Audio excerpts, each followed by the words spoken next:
ఇట్లా మనం హైదరాబాద్లో తిరిగితే ఓ మస్తు గుడిసెలు లేపేయాలి మరి అట్లా అట్లా అనుకుంటే. అయితే ఇక్కడ నిన్న జరిగిన విషయం ఏంటంటే హైడ్రా ఎవరైతే అందులో నివాసం ఉండట్లేదో వాటిని మాత్రమే కూల్చేశారు. దాంట్లో 1-2 ఇండ్ల మీద కూడా జేసీబీలు పోయినాయి. పాపం వాళ్ళు బయట రోడ్డు మీద పడ్డారు. ఇక మిగతా చాలా ఇండ్లు ఉన్నాయి. ఇక్కడ మనకు కనిపిస్తున్న ఇండ్లన్నీ అవే, దాదాపుగా 60 గజాల చొప్పున నిర్మాణం చేయబడ్డ ఇండ్లు ఇవన్నీ. ఈ ఇండ్ల జోలికైతే పోలే ప్రస్తుతానికి. కాకపోతే అంటున్నారట 6వ తారీఖు లోపుగా మీకు నోటీసులు వస్తాయి, ఆ నోటీసులకి మీరు స్పందించాల్సి వస్తుంది, మీరు ఖాళీ చేయాల్సి వస్తుందని. కానీ ఎట్లా అది? భూమి ఎవరిది? గవర్నమెంట్ది. ఉన్న వాళ్ళు ఎవరు? పేదలు. మరి అమ్మినోడెవడు? పర్మిషన్ ఇచ్చినోడెవడు? అండ్ ఇంకొకటి, ఇదే సర్వే నెంబర్ 307లో అరికెపూడి గాంధీ కుటుంబానికి చెందిన 11 మంది,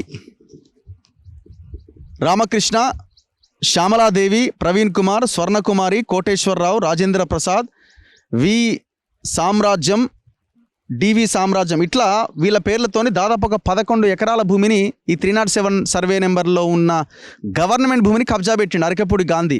ఇప్పుడు ఆయన బీఆర్ఎస్ నుంచి గెలిచి కాంగ్రెస్లోకి వచ్చిండు. ఇప్పుడు పిఎస్సి చైర్మన్. ఈ అరికెపూడి గాంధీ శేరలింగంపల్లి ఎమ్మెల్యే.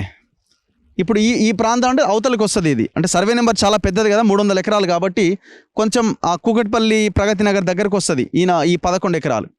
మరి 11 ఎకరాల భూమిని స్వాధీనం చేసుకున్నారా?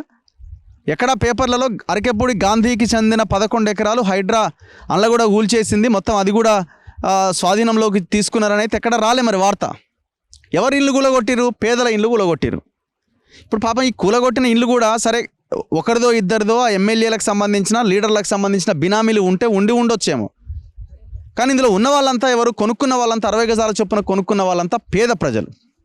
ఇప్పుడు ఆల్రెడీ ఇళ్లలో ఉంటున్న వాళ్ళ జోలికైతే ఇప్పుడు రాలేదు, బాగానే ఉన్నది. మరి భవిష్యత్తులో రారని గ్యారంటీ ఏంది? సో అందుకే ప్రభుత్వం మీద ఒత్తిడి పెరగాలి. ఈ 60 గజాలకు వీళ్ళకి పట్టాలు ఇవ్వాలి ఖచ్చితంగా.